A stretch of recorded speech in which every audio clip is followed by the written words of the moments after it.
The night was colder than usual, the kind of cold that seeps into your bones no matter how many layers you wear. The wind cut through the narrow city streets like sharp knives, carrying with it the smell of smoke, dampness, and loneliness. Most people had hurried home hours ago, shutting their doors tightly against the freezing air. But in one forgotten corner of the city, near an abandoned bus stop, a little boy sat alone. He couldn't have been older than 7 or 8. His knees were pulled tightly to his chest, his thin arms wrapped around them as though he was trying to squeeze every ounce of warmth left in his fragile body. His shirt was torn at the sleeves, the fabric so thin it looked like it might fall apart if touched. His pants were 2 sizes too big, held up by a rope that someone had tied around his waist. And worst of all, he had no shoes. His tiny feet, red and cracked from the biting cold, pressed against the hard concrete. Every few minutes, the boy rubbed his hands together and blew into them, hoping his warm breath would bring some relief. But the cold was merciless. His lips were turning purple, his teeth chattering so hard it echoed in the silent street. He tried not to cry, but tears still formed in his wide eyes, freezing quickly on his pale cheeks. People passed by, of course. A woman in a heavy fur coat, clutching her purse tightly, glanced at him for only a second before quickening her pace. A man in a business suit, scarf wrapped neatly around his neck, looked away as if the child wasn't even there. Another young couple, holding hands, walked past without saying a word, their laughter floating into the night as though they couldn't see the suffering only a few steps away.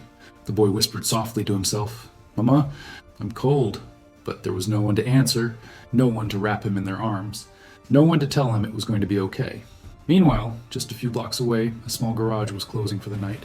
Inside, a poor mechanic named Daniel was wiping the grease off his hands with an old rag. The garage smelled of gasoline, oil, and iron. His second home, the only place where he earned enough to survive. Daniel was in his early 30s, but years of hard labor had made him look older.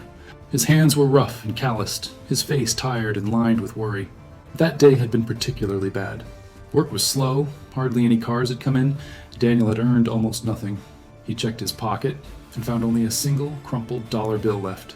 That $1 was supposed to buy him a small loaf of bread from the bakery down the street. It wasn't much, but at least it would fill his stomach for the night. As Daniel locked the garage doors, his empty stomach growled loudly. He pulled his thin jacket tighter around himself and began walking toward the bakery. But then, out of the corner of his eye, he noticed the small figure sitting by the curb. At first, he thought it was just a bundle of rags, but as he got closer, he realized it was a child, a shivering, trembling boy with eyes full of fear. Daniel stopped in his tracks. His heart clenched painfully. The boy looked so fragile, so helpless, like a little bird caught in a storm. For a moment, Daniel hesitated. He thought about his empty stomach, about the fact that he hadn't had a proper meal in days, that $1 meant survival for him tonight. But then he looked at the boy again, his cracked lips, his bare feet, his desperate attempt to stay warm. And Daniel's decision was made. He walked over, knelt beside the boy, and without a second thought, took off his own jacket. Though thin, it was still warmer than nothing. Gently, he draped it over the boy's small shoulders. The child's eyes widened in surprise. Why? Why are you helping me?" he asked in a trembling voice. Daniel smiled faintly, though his own body was already starting to shiver from the cold. "Because I know what it feels like to be forgotten," he said softly. Then, reaching into his pocket, he pulled out his last dollar and pressed it into the boy's hand. "Here, it's not much, but maybe you can buy some bread or soup. Something to keep you warm inside." Tears welled up in the child's eyes, but for the first time that night, he felt a flicker of hope. Someone had seen him. Someone had cared. And as Daniel stood up and walked away, his stomach still empty and his body colder than ever, he carried with him a strange warmth. A warmth that came not from food or fire, but from the simple act of kindness. Daniel thought he had done his part for the night. His jacket was gone, his last dollar given away, and his body now trembled from the icy wind cutting through his thin shirt. Hunger clawed at his stomach, but even as he walked away, he felt strangely lighter. Helping that boy had filled a part of him that food never could. He kept walking down the dark street, the sound of his worn shoes scraping against the cracked pavement. Street lamps flickered weakly above him, casting long, ghostly shadows. The city was quiet, except for the occasional honk of a distant taxi or the bark of a stray dog. Daniel pulled his arms tight around himself, trying to conserve what little warmth he had left. Suddenly, a voice cut through the silence. "I saw what you did back there." Daniel froze. He turned to see a tall man standing a few steps away, half hidden in the shadows. The man wore a long, elegant coat, and his polished shoes gleamed even in the dim light. His face was partially covered by a scarf, but his sharp eyes glimmered with something Daniel couldn't quite place. Curiosity, perhaps, or respect. Daniel swallowed hard. His first thought was fear. In this city, strangers at night usually meant trouble. He shifted uncomfortably. I didn't do anything special, he said cautiously. Just tried to help. The man stepped closer, his movements confident, deliberate. Most people walked right past that child. You didn't. You gave away the only things you had, your jacket and your last dollar. Why? Daniel shifted his weight, glancing back in the direction of the boy. Because he needed it more than I did, he replied quietly. I can survive one night without food. But a child out there in this cold without even shoes? Maybe he couldn't. The man tilted his head, studying Daniel as though trying to read every corner of his soul. His gaze wasn't harsh, but it was intense. After long silence, he reached into his coat pocket and pulled out a small white card. Take this, he said, handing it over. Daniel hesitated before accepting it. The card felt heavy for its size, thick paper with gold lettering. His eyes scanned the text, and his breath caught in his throat. It read, Richard Stone, CEO, Stone Motors Corporation. Daniel blinked rapidly, almost convinced his tired eyes were deceiving him. Stone Motors? That was the largest car manufacturing company in the entire city, known worldwide. Everyone in the auto industry knew the name Richard Stone. He was one of the wealthiest men in the country, a billionaire whose empire had started from a single garage decades ago. Why are you giving me this? Daniel asked, his voice trembling. Richard's lips curved into a faint smile. Because in all my years of business, I've seen too many people chase money and power, but very few willing to give when they have nothing. What you did tonight tells me more about your character than any resume or degree ever could. Daniel stared at him, completely overwhelmed. He didn't know whether to laugh, cry, or hand the card back and run. I'm just a poor mechanic, he muttered. I don't belong in your world. Richard shook his head slowly. Kindness belongs in every world. Remember that. Come see me tomorrow morning. My office. The address is on the card. Before Daniel could respond, Richard tipped his hat slightly, then turned and walked away, disappearing into the night as quickly as he had appeared. Daniel stood frozen on the sidewalk, clutching the card in his shaking hands. His mind was spinning. Was this real? Or was he hallucinating from hunger and exhaustion? The thick gold letters on the card felt too real to be imagined. Still, doubt gnawed at him. Why would a billionaire care about him, a nameless, penniless mechanic who slept in a tiny apartment and barely scraped by day to day? Perhaps it was some kind of trick, or maybe tomorrow he would be thrown out of the office like a beggar. But deep down, something stirred in Daniel's chest, a spark of hope he hadn't felt in years. He tucked the card safely into his pocket, still trembling from the cold, and whispered to himself, "What if this changes everything?" And, with that thought, he turned and walked slowly back toward his apartment, unaware that this night, and his small act of kindness, had just set into motion the greatest turning point of his life. Morning light crept slowly through the dusty window of Daniel's tiny apartment. The sun was bright, but the air inside was still cold, and Daniel woke with a stiff body from sleeping on his old creaky mattress.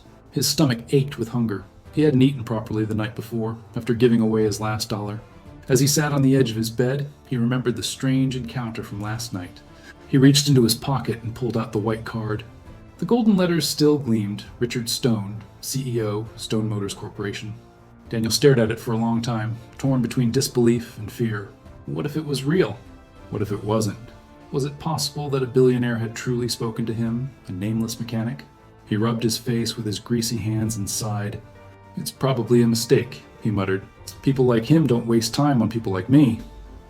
Yet a small voice inside him whispered, but what if he meant it? What if this is your chance? That thought alone was enough to push Daniel into action. He had no fancy clothes, only his oil-stained shirt, faded jeans, and worn-out boots. He did his best to wash up, comb his messy hair, and scrub the dirt from under his nails. He looked at his reflection in the cracked mirror and shook his head. I don't belong in an office like that, he murmured. But still, he tucked the card into his pocket and stepped out. The walk to the Stone Motors headquarters was long. Each step felt heavier than the last. The streets grew busier, filled with expensive cars, businessmen in sharp suits and women in elegant coats.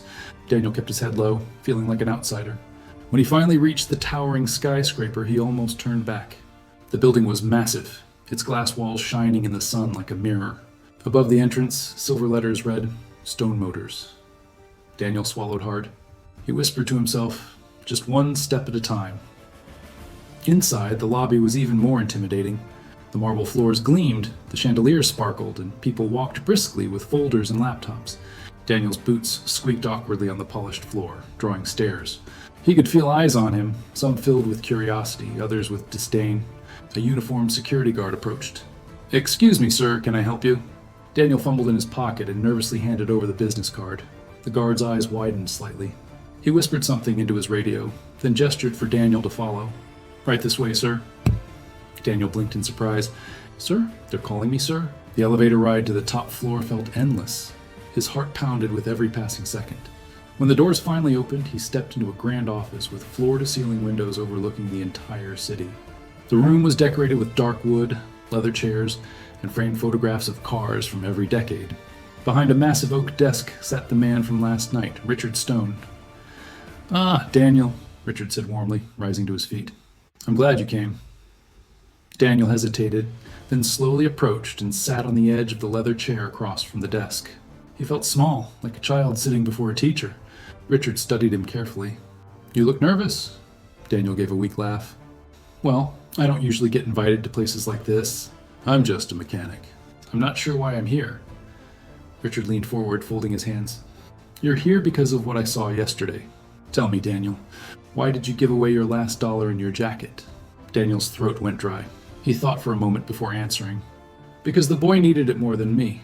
I know what it's like to go hungry, to feel cold, to feel invisible. I couldn't just walk by and do nothing." Richard's eyes softened. For a long moment, he didn't speak, as though weighing Daniel's words carefully. Finally, he nodded slowly. "Compassion like yours is rare. Most people think only of themselves. You reminded me of something I once knew, that kindness is more valuable than all the money in the world." Daniel frowned. "But what does that have to do with me?" Richard smiled faintly. "Everything. You see, Daniel, I built this company on steel, engines, and numbers. But numbers don't inspire people. People inspire people. And I need men like you, men with heart, to lead others." Daniel blinked, stunned. "Me? Lead? Sir, I don't even have a college degree. I barely make enough to pay rent." Richard leaned back in his chair. "Skills can be taught. Knowledge can be learned. But character cannot be bought. You proved yours last night."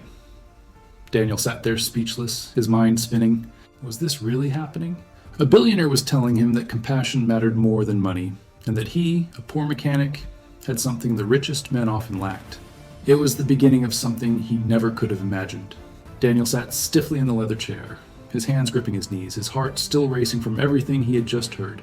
He couldn't believe he was sitting across from Richard Stone, the billionaire whose name dominated the automotive world. Just yesterday, he had been a starving mechanic with grease-stained hands and only $1 to his name. Now, he was being told that his compassion meant more than any degree or business qualification. Richard leaned back in his chair, his eyes thoughtful. He reached for a small photo frame on his desk and handed it to Daniel. Inside the frame was a faded picture of a much younger Richard, standing proudly in front of a tiny garage, holding a wrench, his clothes just as worn out and greasy as Daniel's were now. "You see this?" Richard asked. Daniel nodded slowly. "That was me 40 years ago," Richard said softly. "No money, no education, just a dream and a stubborn belief that hard work and kindness could take me somewhere. I slept in that garage some nights because I couldn't afford rent. I went hungry more times than I can count. People laughed at me, said I'd never make it, but I kept going." Daniel stared at the picture, then at the powerful man sitting before him. For the first time, he realized that Richard wasn't just a billionaire. He was someone who had once walked a path very much like his own. Richard placed the photo back on the desk and leaned forward. "When I saw you last night, giving away your last dollar to a boy you didn't even know, I saw myself. I saw the kind of man I used to be, the kind of man I still want leading this company forward." Daniel shook his head quickly. "But sir, I'm not qualified. I don't have fancy degrees or business training. I barely finished high school. I wouldn't even know where to begin." Richard chuckled, the sound warm and genuine. "Daniel, anyone can be taught how to manage numbers or read reports. That's the easy part. But compassion? Selflessness? Those are qualities you can't teach in a classroom. And you already have them in abundance." Daniel swallowed hard. His throat tightened. "What are you saying?" "I'm offering you a position at Stone Motors," Richard said firmly. "Not just as a mechanic, but as a manager in one of our factories. You'll oversee a team of men, make sure they're treated with respect, and inspire them the way you inspired me." Daniel's mouth fell open. His first instinct was to laugh, because it sounded impossible. Him, a manager? The same man who had walked here in boots with holes in the soles? But Richard wasn't joking. His steady gaze held nothing but sincerity. "You'll receive a fair salary, health benefits, and housing assistance," Richard continued. "Enough to live with dignity without worrying about your next meal." Tears blurred Daniel's vision. He quickly wiped his face, embarrassed. I don't know what to say." "Say yes," Richard replied simply. Daniel's mind whirled. Just yesterday, he had been staring at an empty wallet, wondering if he'd survive another week. Now, this billionaire, was handing him a chance most men could only dream of. "But why me?" Daniel whispered. Richard's expression softened. "Because you reminded me of something I'd almost forgotten. That kindness is the foundation of greatness. Without it, success means nothing. I want men like you at my side as we build the future of this company." For a long moment, Daniel sat there, struggling to breathe, his chest heavy with disbelief. Then, slowly, he nodded. Yes, I'll do it." Richard smiled widely, extending his hand. "Well, welcome to Stone Motors, Daniel." Daniel shook his hand, his own trembling with emotion. In that handshake, he felt the weight of his past slowly lifting. The hunger, the loneliness, the countless nights of doubt. For the first time in years, he felt hope blooming like a fire in his chest. He walked out of the skyscraper later that day with a new suit, a signed contract, and a set of keys in his pocket. People stared as he passed, but this time, Daniel didn't feel small. He felt like a man who had been given not just a job, but a second chance at life. As he looked up at the towering building one last time, Daniel whispered to himself, "One small act of kindness," and everything changed. Weeks passed, and Daniel's life began to transform in ways he could never have imagined. At first, it all felt like a dream. He moved into a small but warm apartment arranged by the company, nothing luxurious, but to Daniel, it felt like a palace compared to the damp, freezing room he had lived in before. For the first time in years, he had a bed with clean sheets, a heater that worked, and a refrigerator filled with food. Every morning, Daniel put on a crisp uniform provided by Stone Motors and headed to the factory he was assigned to manage. At first, he worried that the other workers wouldn't respect him. After all, he was just like them, a man with calloused hands and grease under his nails. But soon, the opposite happened. The workers quickly noticed something different about Daniel. Unlike other managers, he listened to them. He asked about their families, their struggles, their health. When someone was sick, he made sure they were given time to recover. When a young worker couldn't afford lunch, Daniel quietly slipped him some money. He didn't bark orders from an office. He worked alongside them, his hands dirty, his clothes sweaty, just like theirs. One older mechanic whispered to another, "This new manager, he's not like the others. He actually cares." Word spread quickly through the factory. Morale improved, workers were more motivated, and productivity rose. Daniel didn't even realize it, but he was already proving Richard right. Compassion inspired people more than any paycheck or punishment. Still, even as his life grew stable, Daniel never forgot the night everything had changed. He often thought of the little boy, wondering what had happened to him. Had he survived the winter? Was he safe? He hoped so, but he had no way of knowing.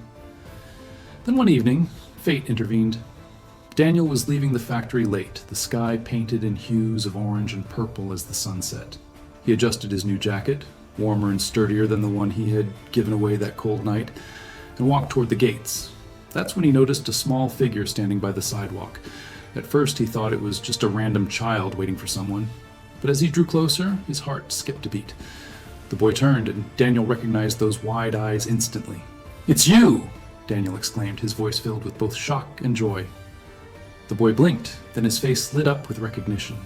You're the man who gave me your jacket and $1. Daniel's eyes watered. He knelt down so they were face to face. "I never thought I'd see you again. How are you, son?" The boy's lips trembled as he spoke. "After you helped me, some people from a shelter found me. They gave me food, clothes, and a place to sleep. I'm going to school now. I'm okay." Relief washed over Daniel like a warm tide. "That's wonderful," he said softly. "I was so worried about you." The boy looked down shyly before whispering, "That night, I thought I was going to die. I felt so alone. But when you gave me your jacket and that $1, I knew someone cared. You gave me hope when I had none." Tears stung Daniel's eyes. He placed a gentle hand on the boy's shoulder. "Never forget this, son. Sometimes the smallest act of kindness can change everything. You may not realize it in the moment, but it can give someone the strength to keep going. The boy nodded slowly, his eyes glistening. You changed my life. Daniel smiled through his tears. And you changed mine. For a long moment, they stood there, two souls once lost in the cold, now reunited under the warm glow of the setting sun. Daniel knew then that his journey wasn't just about his own success. It was about passing on the same kindness that had carried him through the darkest nights. And as he walked the boy home, his heart swelled with gratitude. The poor mechanic, who once had nothing, was now rich in the one thing that mattered most: love and compassion. After that unexpected reunion, Daniel felt like his heart had been sewn back together with threads of hope. Each time he thought about that little boy, no longer shivering on the streets but smiling, learning, and dreaming, he realized that one small act of kindness had created a ripple far beyond what he could have imagined. But Daniel's story did not end there. Word of his generosity and his rise from poverty to management began spreading throughout the company and even into the wider community. At first, Daniel was embarrassed by the attention. He never sought fame. Yet everywhere he went, people seemed inspired by his journey. Reporters wanted to interview him. Local schools invited him to talk to children about perseverance. Churches and community centers asked him to share his story of hope. He always began the same way. I was just a poor mechanic living day to day. I had nothing. But when I gave away the little I had to help a child, everything changed. That's when I learned what you give from your heart will always come back to you in ways you cannot imagine. The people listening would often be moved to tears. Parents hugged their children tighter. Workers returned to their jobs with a new sense of compassion for one another. Daniel's words were more than a story. They were a reminder that kindness was never wasted. Richard Stone, the billionaire, who had first tested Daniel's heart, continued to mentor him. One day, Richard called Daniel into his office, a broad smile on his face. "Daniel," he said warmly, "do you remember the night we first met?" Daniel chuckled softly. "How could I forget? I thought you were just some nosy old man following me around." Richard laughed. "And now, look at you. You've not only proven yourself in the company, but you've inspired everyone around you. You've shown that leadership isn't about power, it's about compassion." Then Richard leaned closer. "I've decided it's time for me to step back from some of my responsibilities, and I want you to take a bigger role. You've earned it." Daniel's jaw dropped. "Me? But I'm just—" "No," Richard interrupted firmly. "You're not just anything. You're living proof that the smallest ember of kindness can light the darkest night. And I believe you are the kind of leader this company and this world needs." Daniel's eyes filled with tears. He never sought wealth or titles. All he had ever wanted was to live with dignity and help others. But now he realized that the more he grew, the more people he could reach, and the more lives he could touch. With his new position, Daniel quietly set up a charity in his hometown. It provided warm meals, safe shelter, and education for children just like the boy he had once saved. He named it the Hope Foundation. And though his name was never plastered on big billboards or flashy advertisements, people in the community knew who was behind it. The little boy, now thriving in school, often volunteered at the foundation. He would tell others, "This man saved me when I was cold and hungry. If it weren't for him, I don't know where I'd be." Hearing that always humbled Daniel. He never thought of himself as a hero, only as someone who had once been broken, but who chose to give rather than give up. Years later, Daniel stood outside the foundation on a snowy evening. Children were laughing inside, playing games, their coats warm, their bellies full. He pulled his jacket tighter around him, not because of the cold, but because his heart felt so full it almost hurt. He whispered to himself, "I gave away my last dollar, and it gave me a life richer than I ever dreamed." The wind carried his words away, but the lesson remained, etched forever in the lives he had touched. Daniel, the poor mechanic who once had nothing, had built a legacy, not of money, not of fame, but of kindness. And that legacy would live on long after him, warming hearts for generations to come. Don't let this story end here. Let it continue in homes and hearts and in conversations. Hit subscribe, give it a like, and share it forward. You never know how far one story can travel.